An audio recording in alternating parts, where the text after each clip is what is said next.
Good morning.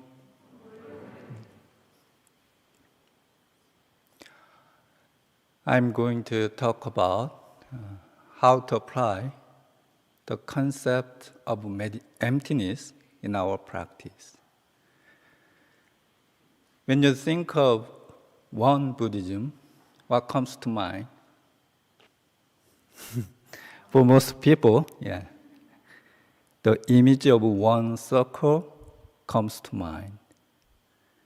This is called Il-Won-Sang. It symbolizes the source of truth and the Buddha nature within ourselves. How does this relate to us? Why do we have this one circle image in our meditation hall of each and every one temple? We enshrine this Il-Won-Sang in our meditation halls to use as a reminder of our practice. This image symbolizes our true nature, originally free from discrimination and attachment. This is the meaning of emptiness in terms of our mind. Il-Won-Sang reminds us that we need to keep an empty mind when we see, hear, taste, touch, and think. Let me explain what this means. To help you understand, I'll share an old story with you.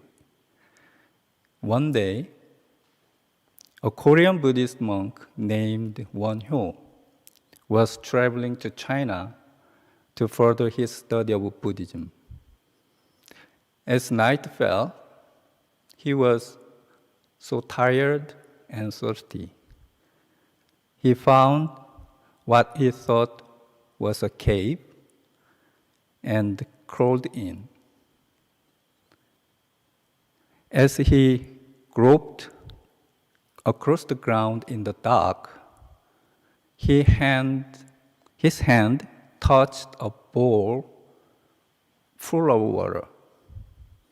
So he picked it up and drank before going to sleep. He was grateful for water. When he woke the next morning, he discovered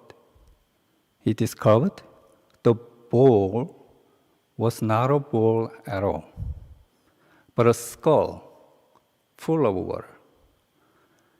He realized that he had slept in a tomb and was so disgusted, and he vomited and ran from the tomb. At that moment, he was awakened. The water he drank from the skull did not change. What changed was his perception of the water.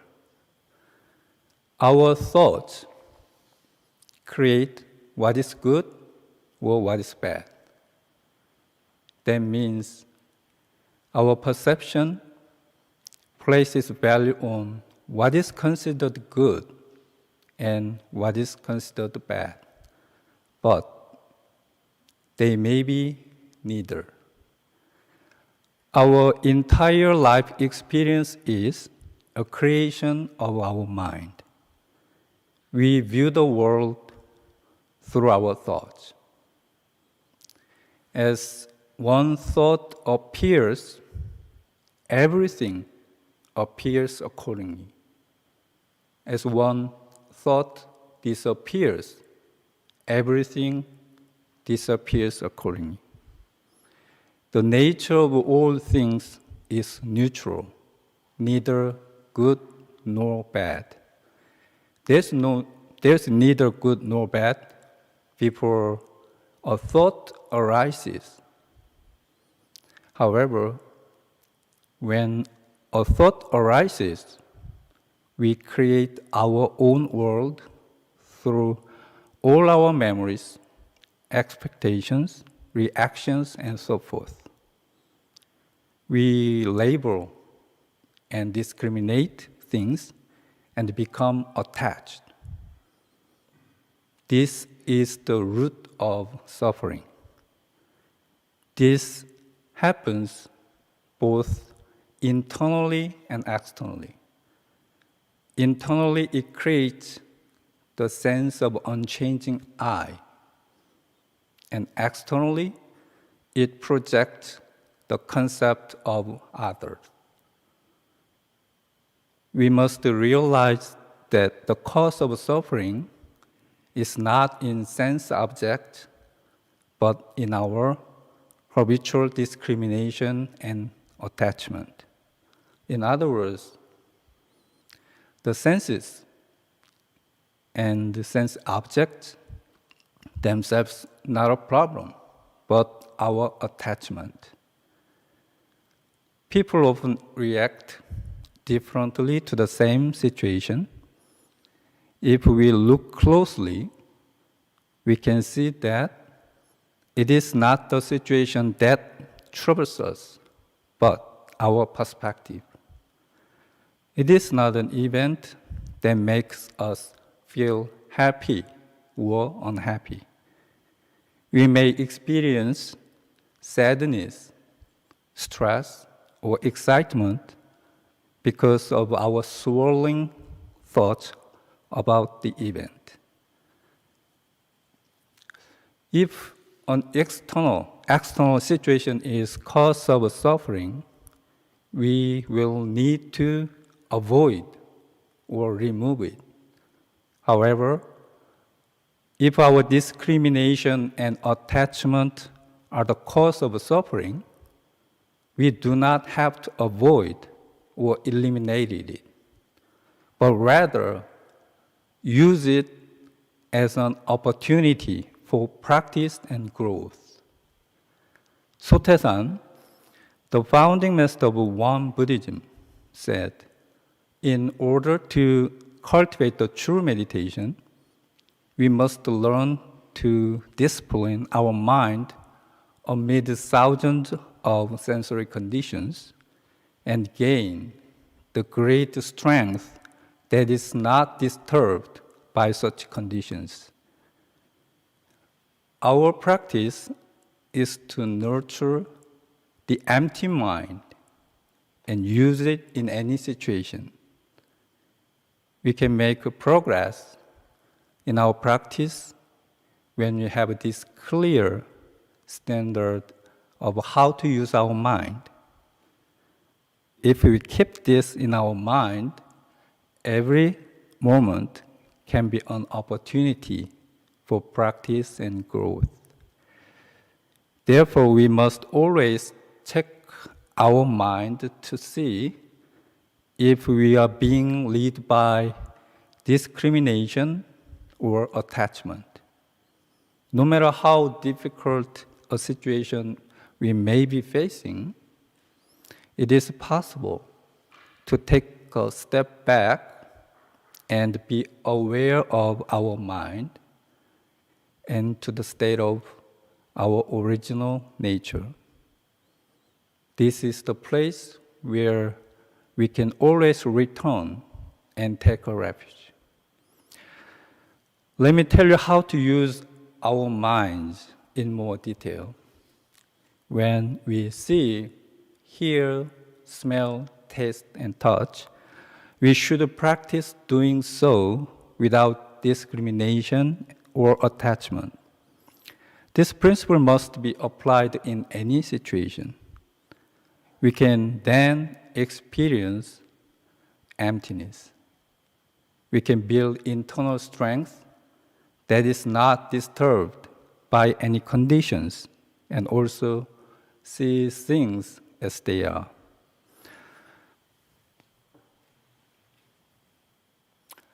What if we see this with no thought?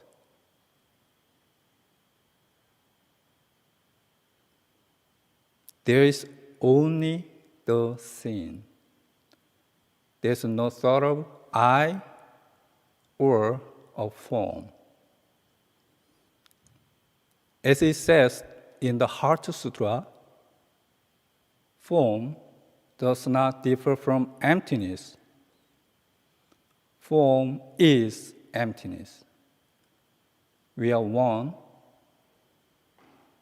with our form.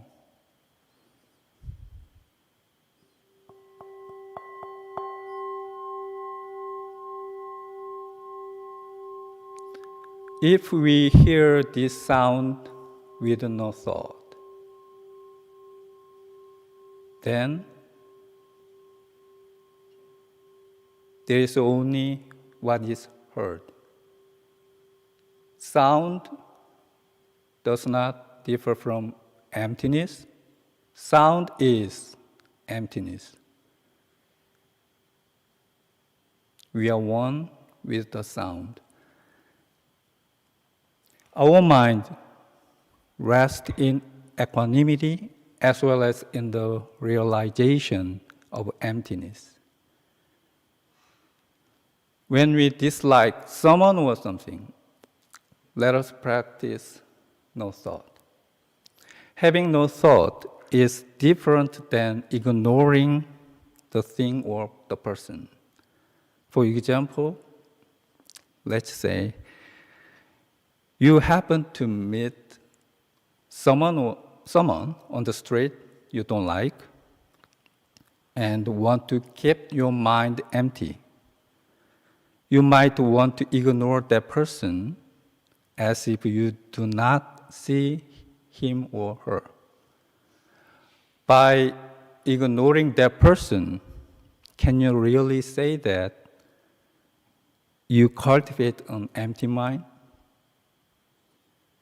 To practice with an empty mind is to actually see the person without judgment. Your mind is like a mirror and reflects things as they are. Of course, negative thoughts or emotions related with that person will arise. But we don't have to worry. Thoughts, good or bad, will arise. What we must be concerned about, however, is if we are not aware of our thoughts. If we are not aware of our thoughts, then thoughts become like a dream we have while we are awake, whereas dreams are the thoughts that we have while we are asleep. In other words, we will be trapped in our thoughts and we will be slaved to our thoughts. We will be suffer from our thoughts. Depending on our self-awareness, we might or might not be pulled by our discrimination or attachment. As we practice being aware of thoughts, the power of awareness becomes stronger until we are free from our thoughts. I believe Shakyamuni Buddha, Sotaesan, and enlightened masters all practice this way. They are enlightened to the emptiness of the mind, not with discrimination and attachment. They were aware of all thoughts